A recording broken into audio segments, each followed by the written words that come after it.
అందరికీ నమస్కారం అండి. తెలుగు కథలు బై లహరి ఛానల్కి స్వాగతం. కేశవరావు గారు పబ్లిక్ వర్క్స్ డిపార్ట్మెంట్లో సూపరింటెండెంట్గా ఇంజనీర్గా పనిచేసి రిటైర్ అయి వారం రోజులే అయ్యింది. తర్వాత ఏం చెయ్యాలా, రిటైర్మెంట్ సమయాన్ని ఎలా గడపాలా అనుకుంటూ రకరకాలుగా ఆలోచిస్తున్నారాయన. 2-3 ఉద్యోగాలకి ఆఫర్లు కూడా వచ్చాయి. జానకమ్మ గారికి ఎప్పుడెప్పుడు అక్కడి నుంచి వెళ్ళిపోయి 3 కొడుకుల దగ్గర 4 నెలల చొప్పున ఉండిరా అని ప్లాన్ వేసుకున్నారు. ఆ ప్లాన్ విని నవ్వుకున్నారు కేశవరావు గారు. మాట్లాడరేమండి, అలా చేద్దామా అడిగింది జానకమ్మ. భర్త సమాధానం తనకి అనుకూలంగా రావాలని ఆశిస్తూ. కేశవరావు గారు మాట్లాడలేదు. మన కొడుకులు మన కోడళ్ళు అని చెప్పుకోవడం కాదు, కానీ వాళ్ళంతా మనమంటే ప్రాణమిస్తారండి. నిజానికి మనకి ఆడపిల్లలు లేరన్న కొరత కూడా ఏమాత్రం లేదు. మన కోడళ్ళు కూడా అంత మంచివాళ్ళు అంది జానకమ్మ. ఈసారైనా కేశవరావు గారు సరే అంటారన్న ధీమాతో. మళ్ళీ ఆయన నవ్వి ఊరుకున్నారు. ఏమిటండి నవ్వుతారు, ఉలుకు పలుకు లేకుండా అడిగింది చిరుకోపంగా. నీ అమాయకత్వానికి నవ్వొస్తోంది జానకి. ఈ రోజుల్లో ఎవరికి ఎవరి మీద ప్రేమలు లేవు. లేదని నిక్కచ్చిగా ఒప్పుకునేవాళ్లు కొందరైతే ఉన్నట్టుగా నటించేవాళ్లు కొందరు.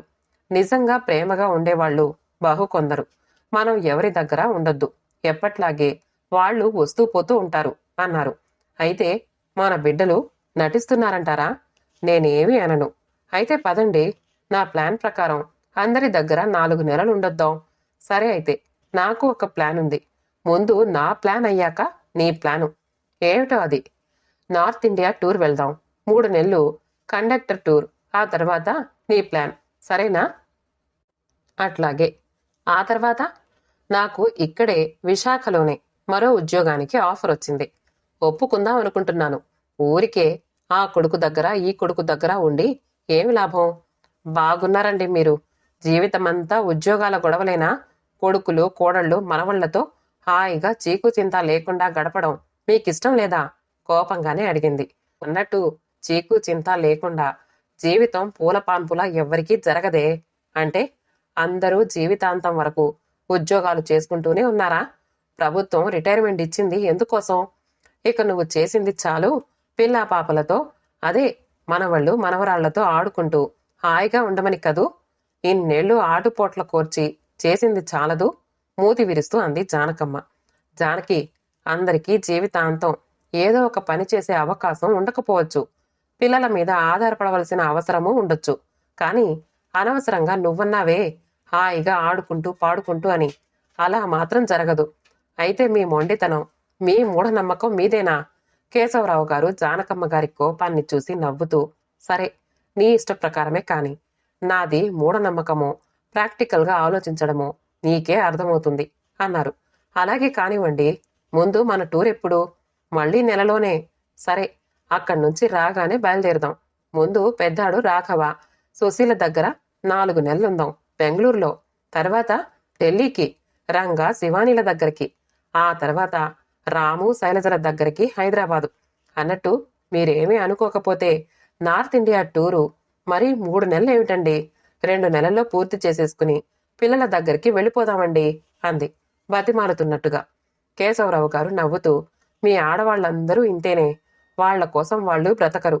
చిన్నప్పుడు అమ్మా నాన్నల కోసం, తర్వాత భర్త కోసం, ఆ తర్వాత కొడుకులు కూతుళ్ళు, అంతటితో ఆగక మనవళ్ళు మనవరాళ్ళు. ఆ అల్లిక నుంచి బయటపడలేరు. మళ్ళీ మాకు స్వాతంత్రం కావాలంటారు. ఎవరివ్వాలి స్వాతంత్రం? అది ఒకరిచ్చేదా? ఎవరికి వారు వారికి నచ్చిన విధంగా. అంటే ఎవరితోటి ఏ సంబంధం లేకుండా కాదు సుమా. వాళ్ళకి ఏం కావాలో అది చేసుకుంటూ ఉండొచ్చుగా. ఏమండోయ్, అదేదో ఈ మధ్య తరచూ వినిపిస్తోందే, స్త్రీవాదం అంటూ. అట్లా మాట్లాడుతున్నారు? ఉండొచ్చు. స్త్రీవాదం అంటే అదేదో ఎవ్వర్నీ మొగుళ్లతో సంసారాలు చేయొద్దని చెప్పడంలా, భర్త పనికిరాని వాడైనా, హింసించేవాడైనా, దుర్మార్గుడు దుష్టుడు అయినా అతడి చేతుల్లో హింసలను భరిస్తూ, ఏడుస్తూ కుమిలిపోతూ, వాక్ స్వాతంత్రం లేకుండా, స్వతంత్రంగా ఆలోచించకుండా యాంత్రిక జీవనం గడుపుతూ జీవోత్సవంలా బతకండి. మీ ఆలోచనలకు పదును పెట్టండి. మీ వ్యక్తిత్వాన్ని చంపుకోకండి. మనుషుల్లా బ్రతకండి అని స్త్రీల తరపున స్త్రీల కోసం వాదించే వాదం. అది ఈనాటిదే కాదు.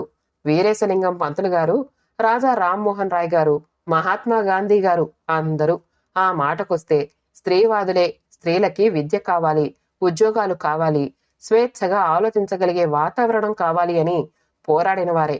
కొందరు వాటికి పెడార్థాలు తీసి వికృత ప్రచారాలు చేస్తున్నారు అంతే. జానకమ్మ చప్పట్లు కొట్టింది. ఏమిటి ఇది వేదిక అనుకుని ఉపన్యాసం ఇస్తుంటేను? కాదండి, మనం మాట్లాడుతున్నది మన ప్లాన్ గురించి అని గుర్తు చేయడానికి చప్పట్లు కొట్టాను. అలాగే, ఈ విషయంలో నీ మాటే పాటిస్తాను అన్నారు ఆమె చేతిలో చెయ్యి వేస్తూ. ఆమె మనసు విహంగంలా ఎగిరిపోతోంది సంతోషంతో. కాని విధి చేతిలో అందరూ ఆటబొమ్మలే. వారం తిరక్కుండానే కడుపులో ట్యూమర్తో ఆసుపత్రిలో చేరిన జానకమ్మ నెల తిరక్కుండానే కన్ను మూసింది. చేతి నిండా డబ్బులున్నా, ఉద్యోగం ఉన్నా, తోడులేని నీడలేని వికారివాడైపోయారు కేశవరావు గారు. ముగ్గురు కొడుకులు తమ దగ్గరికి రమ్మన్నారు. ముందు పెద్ద కొడుకు దగ్గరికే బయలుదేరారు కేశవరావు గారు. రాఘవ బెంగళూరులో ఒక ఫైనాన్స్ కంపెనీలో మేనేజర్, సుశీల టెలిఫోన్ డిపార్ట్మెంట్లో ఎంప్లాయ్. బెంగళూరు వెళ్ళాక రాఘవ, సుశీల ఫ్రెండ్స్ ఇళ్లకి, గుడి గోపురాలకి బాగానే తిప్పారు కేశవరావు గారిని. బెంగళూరంతా తిరగడం అయిపోయింది. ఆ తర్వాత కేశవరావు గారికి టైం గడవటం కష్టమైపోయింది. రాఘవ, సుశీల ఆఫీసులకి వెళ్ళిపోతారు.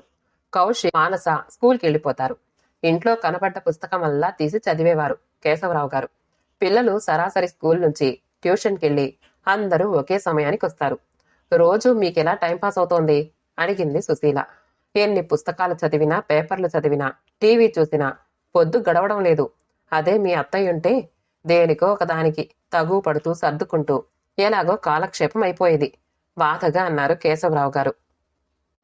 ఒక పని చేయమయ్య గారు, రేపటి నుంచి కౌశిక్, మానసలతో వాళ్ళ స్కూలుకు వెళ్ళి అక్కడే ఉండి వాళ్లతో పాటు టిఫిన్ చేసి వాళ్ళని తీసుకురండి. ట్యూషన్ మానిపించేస్తాను. మీరే వాళ్లకు పాఠాలు చెప్పండి. రిక్షాలో ముగ్గురు పట్టరు. కాస్త త్వరగా వెళితే నడిచి వెళ్ళొచ్చు. వచ్చేటప్పుడు నడిచి రావచ్చు. ఎక్సర్సైజ్ కూడా అయిపోతుంది అంది గొప్పగా సలహా ఇస్తూ సుశీల. అలాగేనమ్మా, నువ్వు చెప్పింది కరెక్టే అంటూ వెళ్ళి వీధి అరుగు మీద కూర్చున్నారాయన. సుశీ, ఏమిటి నాన్నగారికి ఇవన్నీ చెప్తున్నావు? ఆయనకి ఈ వయసులో ఎటువంటి బాధ్యతలు ఉండకూడదు. మన పిల్లల బాధ్యత మనం చూసుకోవాలి కాని ఆయన నెత్తిన రుద్దకూడదు. ఆయన్ని ఇక్కడికి తీసుకొచ్చింది ఆయన మానసిక విశ్రాంతి కోసం కాని మనకి పనులు చేసి పెట్టడానికి కాదు. బాగుందండి మీ వరస. ఆయనేదో పరాయివాడైనట్టు ఆయనకేమీ పనులు చెప్పకూడదంటారేమిటి? ఆయన మంచికి మన మంచికి కలిసొస్తుందని చెప్పాను అంతే. ఊరికే టీవీ చూస్తూ పేపర్ చదువుతూ కూర్చున్న చోటే కూర్చుంటే ఆయన ఆరోగ్యానికే మంచిది కాదు. అయినా మీరు ఊరుకోండి, అంతా నేను చూసుకుంటాను పిస్సురుగా అంది సుశీల. అప్పుడే లోపలికొస్తున్న కేశవరావు గారు వీరి మాటలు విన్నారు. చిన్నగా దగ్గి లోపలికొచ్చారు మంచినీళ్లు కావాలి అంటూ. రాఘవ లోపలికెళ్ళిపోయాడు. సుశీల మంచినీళ్ళిచ్చి వంటింట్లోకి వెళ్ళిపోయింది. పిల్లలతో పొద్దున్నే తయారై ఆదరాబాదరాగా కాస్త టిఫిన్ తిని పిల్లలతో పాటుగా టిఫిన్ డబ్బాలో కాస్త అన్నం పెట్టుకుని స్కూల్కి బయలుదేరారు కేశవరావు గారు. ముగ్గురికి 3 డబ్బాలేమిటి అనవసరంగా? చక్కగా 4 గిన్నెల క్యారియర్ ఉంది. అది తీసుకెళ్తే ముగ్గురు తినొచ్చును అంటూ క్యారియర్, వాటర్ బాటిల్స్, గ్లాసులు అన్నీ ఒక బ్యాగ్లో పెట్టించింది సుశీల. ఆ బ్యాగ్ పట్టుకుని బయలుదేరారు. నడిచి వెళ్లేసరికి సరిగ్గా స్కూల్ టైం అయ్యేది. బెల్లు కాగానే క్లాసుల్లోకి వెళ్లిపోయేవారు పిల్లలు. కేశవరావు గారు స్కూలు పక్కగా ఉన్న పార్కులో కూర్చుని పేపర్లు చదువుకునేవారు. ఎలాగో 1 గంట అయ్యేది. పిల్లలు రాగానే లంచ్ అవర్లో అందరూ టిఫిన్ క్యారియర్ తెరిచి ఏ చెట్టు కిందో తినేసి మళ్లీ వాళ్ళు క్లాసులో వెళ్ళిపోయేవారు. అప్పట్నుంచి కేశవరావు గారు వారికి నిమిషం ఒక యుగంలా గడిచేది. కాసేపు అలా నడుం వాల్చడానికి కూడా వీల్లేదు. ఎంతసేపని చదువుతారు? అలా పార్కులో తిరిగేవారు గతాన్ని నెమరు వేసుకుంటూ. ఇదొక రకమైన బందీఖానా, మమకారం పేరిట బిడ్డలు వేసిన శంకళ్ళు అనుకుంటూ వారు. సాయంత్రం పిల్లలు బయటికి రాగానే టిఫిన్ క్యారియర్ బుట్ట పట్టుకుని ఇంటికొచ్చి పిల్లల చేత హోంవర్క్ చేయించి ఏవో 2 ముద్దలు తిని నిద్రపోయేవారు. 2 రోజులు గడిచేసరికి పిచ్చెత్తినట్టయింది కేశవరావు గారికి. భోజనాలై పిల్లలు క్లాసులోకెళ్ళాక ఇక పార్కులో కూర్చోలేక అలా నడక మొదలెట్టారు. పిల్లలు ఇంటికొచ్చే బెల్లు కొట్టేసరికి బడికి చేరుకోవచ్చులే అని. కాని ఆ రోజు ఆ బళ్ళో రిటైర్ అయిన ఒక టీచర్ పోవడంతో మధ్యాహ్నం నుండి బడికి సెలవిచ్చేశారు. కేశవరావు గారు 4ంటికి బడికి తిరిగొచ్చి విషయం తెలుసుకుని బడంతా గాలించారు. ఇంటికెళ్ళిపోయారేమోనని ఇంటికొస్తూ దారిలో పని మనిషి నరసమ్మ కనబడితే, ఏమే, పిల్లలొచ్చేశారా అని అడిగారు. నాను చూడలేదయ్యా, వచ్చినట్టు లేరు అంటూ వెళ్ళిపోయిందది. కేశవరావు గారి గుండె యమ వేగంగా కొట్టుకుంది. మళ్లీ వెనక్కెళ్ళి బడి, పార్కు అంతా చూశారు. ఒకవేళ ఇంటికే వెళ్లి ఉండవచ్చు. ఈ పని మనిషి చూడలేదేమో. అంతగా రాకపోతే రాఘవతో చెప్పి పోలీస్ రిపోర్టు ఇప్పించవచ్చు అనుకుని గబగబా ఆటో ఎక్కి ఇంటికొచ్చారు. లోపల నుంచి అరుపులు వినిపిస్తున్నాయి. అనుకోకుండా కేశవరావు గారి కాళ్ళు అడుగులు వేయక ఆగిపోయినాయి. పిల్లల్ని అలా వదిలేసి ఎక్కడికి వెళ్ళిపోయారాయన, బాధ్యత లేకుండా అరుస్తోంది సుశీల. నేను ముందే చెప్పానా, ఇటువంటి పనులు ఆయనకి చెప్పకు, ఆయన ఎప్పుడూ చెయ్యలేదు అని. తప్పేముందండి, మొన్న ఇట్టే తోచడం లేదని పక్కింటి సుందరమ్మ గారింట్లో గంటల కొద్దీ కబుర్లు చెప్తూ కూర్చున్నారట. ఎదురింటి ఆమె చూసిందట.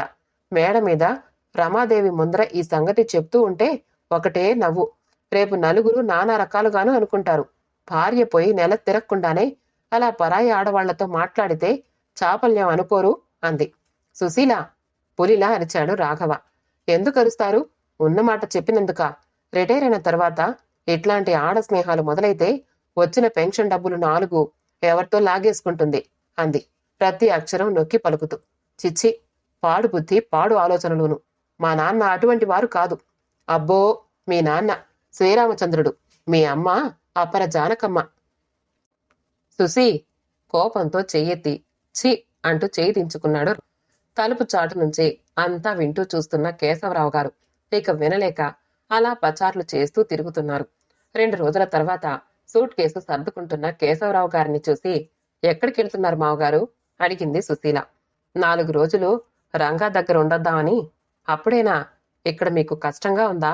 లేదమ్మా, కానీ 4 రోజులు వాళ్ల దగ్గర ఉండొస్తాను. సుశీల దిగులుగా చూసింది. ఆ దిగులులో అతనికి ఆప్యాయత కనిపించలేదు. పిల్లలకి రిక్షావాడు, ట్యూషన్ మాస్టర్లు, పెన్షన్ డబ్బులు కనిపించాయి. దిగులు పడకమ్మా సుశీల, జాగ్రత్త, వెళ్ళొస్తాను. బయలుదేరారాయన ఢిల్లీకి. ఎయిర్పోర్ట్లో రిసీవ్ చేసుకున్నారు రంగారావు, శివానీలు. రంగా భారత్ గ్యాస్ కంపెనీలో మేనేజర్. శివాని ఎంఏ చేసినా ఉద్యోగం చేయడం లేదు. కానీ ఎన్నో సంస్థల్లో ఆర్నరీ మెంబరు, సోషల్ వర్కరు. వర్ష వాళ్ల గారాల పట్టి 4 ఏళ్లది, లోయర్ కేజీ. రంగా శివానీల దగ్గర ఏ పని లేదు. నెల రోజులు ఢిల్లీ అంతా తిరిగారు కేశవరావు గారు, అనుక్షణం జానకిని తలుచుకుంటూ. మావయ్య గారు, నేను అర్జెంటుగా లేడీస్ క్లబ్ మీటింగ్కి వెళ్ళాలి. సూపర్ బజార్కి వెళ్ళి ఈ సరుకులు కూరలు తెచ్చిపెట్టరు? 100 రూపాయల నోటు అందిస్తూ అడిగింది శివాని. అలాగేనమ్మా అంటూ నోటు తీసుకుని బయలుదేరారు. ఆ లిస్టు ప్రకారం సామాన్లు 250 అయ్యాయి. మరో రోజు వర్షకి పళ్ళు తెమ్మంది. ఒకరోజు షుగరు, మరో రోజు మసాలా పొడి. ఇలా చెప్పేసి వెళ్ళిపోయేది డబ్బివ్వకుండానే. ఆ రోజు పొద్దున్నే పాల కోసం వెళ్లి పాల ప్యాకెట్లతో అడుగు పెడుతున్న కేశవరావు గారు హాల్లో నుంచి గట్టిగా మాట్లాడుతున్న శివాని కంఠం విని ఆగిపోయారు. అది తన విషయం కనుక అలా ఆగిపోయారు. అవును సుశీల, నేనలా అతని చేత ఖర్చు పెట్టించకపోతే అతడు ఏ రెడ్ లైట్ ఏరియాకో పోవచ్చు, లేదా ఏ రేసు గుర్రం పైనో పందెం కాయొచ్చు పెద్దగా అంటోంది శివాని పక్కపక్క నవ్వుతూ. ముసలాయన ఉప్పు పులుసు తింటూ దిట్టంగానే ఉన్నాడు కదా. తల పండింది, తలపులు పండాయో లేదో. మళ్లీ నవ్వు. పాల ప్యాకెట్లు లోపల పెట్టేసి ఇంట్లో ఉండబుద్ధి కాక బయటికెళ్లిపోయారు వాకింగ్ అని. ఆ మర్నాడే రంగాకి, శివానికి చెప్పి 4 రోజులు రాము, శైలజ దగ్గర ఉండొస్తానని చెప్పి హైదరాబాద్కి వెళ్లిపోయారు. రాము, శైలజ బాగానే చూసుకుంటున్నారు. పిల్లలు శ్వేత, స్వాతి ఉన్నంత వరకు తాతయ్య తాతయ్య అంటూ క్షణం వదలడం లేదు. రాముకి, శైలజకి పుస్తకాలంటే ఇష్టమవ్వడం వల్ల ఇంట్లో మంచి లైబ్రరీ ఉంది. కేశవరావు గారికి మంచి కాలక్షేపంగా టైం జరిగిపోతోంది. ఒకరోజు పక్కింట్లో నుంచి పెద్ద పెద్ద కేకలు వినబడటంతో కిటికీలో నుంచి తొంగి చూశారు. ఫ్లాట్స్ లో వీళ్ల వంటింట్లో నుంచి, బెడ్రూంలో నుంచి పక్క వాళ్ల వంటిల్లు, బెడ్రూము కనిపిస్తాయి. అత్తా కోడళ్ల దెబ్బలాట. అత్తగారు ఏడుస్తోంది. కోడలు అరిచి అరిచి తను తయారైపోయి ఆఫీస్కి వెళ్లిపోయింది. కొడుకు ఒక్క మాట కూడా మాట్లాడలేదు. అతను ముస్తాబై ఆఫీస్కి వెళ్లిపోయాడు. పాపం అత్తగారు, ముసలావిడ అలాగే ఏడుస్తూ మూల కూర్చుండిపోయింది. కేశవరావు గారి గుండె తరుక్కుపోయింది. ఆడవాళ్లకి చదువు, సొంత సంపాదన ఎంత అవసరమో అర్థమైంది. భర్త సంపాదించి తెచ్చే వరకు ఆమె బతుకు బాగానే సాగుంటుంది. ఇప్పుడు కొడుకులని అడగలేదు. వారి దయాదాక్షిణ్యాల మీద బతకాలి. వారిని కాదంటే ఆ కాస్త నీడా పోతుంది. తను తను మాత్రం ఏం చేశాడు? జానకి పేరు మీద కాస్తైనా వెనకేయలేదు. ఆమెకంటూ ఏర్పాటు చేయలేదు. చదువు లేకపోయినా జానకి, ఏమండి, నా కోసం మీరు ఏదైనా ఏర్పాటు చేయండి, నెలకొక 1000 రూపాయలు వచ్చేటట్టు అంటే నవ్వుతూ కొట్టి పారేసేవాడు. నీకిప్పుడు డబ్బెందుకు? నేను నీకేది కావాలన్నా తెచ్చివ్వడంలా అంటూ. ఆడవాళ్లకి స్వతంత్రంగా బ్రతకడం నేర్పించాలి. అది చాలా అవసరం. ఆర్థికంగా ఆడది ఒకరిపై ఆధారపడే విధానాన్ని మార్చాలి. ఒకవేళ తల్లి జానకి బ్రతికుంటే, ఇలాంటి సంఘటన జరిగితే జానకి తట్టుకోగలిగేదా? ఆలోచనలతో సతమతమైపోతూ ఆమెని పిలిచి ఓదార్చాలి అనుకున్నారు. కాని అంతలోనే పెద్ద కొడలి మాటలు జ్ఞాపకొచ్చి చాపల్యం అంటూ వెనక్కి తగ్గారు. అంతలోనే ఆమె తలుపు తీసుకుని బయటికొచ్చింది. ఏ అఘాయిత్యం చేసుకుంటుందోనని కేశవరావు గారు కూడా బయటికొచ్చారు. ఆమె కళ్ళు ఎర్రగా ఉల్లిపాయల్లా ఉన్నాయి. మనిషి నీరసంగా ఉంది. ఏమండి, మిమ్మల్ని విషయం అడుగుతాను, చెప్తారా అంది. అడగండి, పర్వాలేదు. ఇక్కడెక్కడైనా మంచి వృద్ధుల శరణాలయాలున్నాయేమో తెలుసా? మీకోసమా? అవును. ఏమిటి సందేహిస్తున్నారు? నేను డబ్బు లేని దాన్ని కాను. మా వారు విజయవాడ గవర్నర్ పేటలో 2 అంతస్తుల మేడ నా పేరనే రాశారు. పాపం 5,000 అద్దె వస్తోంది. అమ్మాయికి 2,000, అబ్బాయికి 2,000 ఇచ్చి 1,000 నా ఖర్చులకని ఉంచుకుంటాను. అయినా బాతు బంగారు గుడ్డు కథలాగా వాళ్ళకి తృప్తి లేదు. కొడుకుని విదేశాలకి పై చదువులకి పంపాలని ఇల్లు అమ్మేయమంటున్నారు. అమ్మాయి అల్లుడు మరో మంచి ఇల్లు జూబ్లీ హిల్స్ లో కొనుక్కుంటారట. ఇల్లు అమ్మేయమని పోరుతున్నారు కొడుకు కోడలు.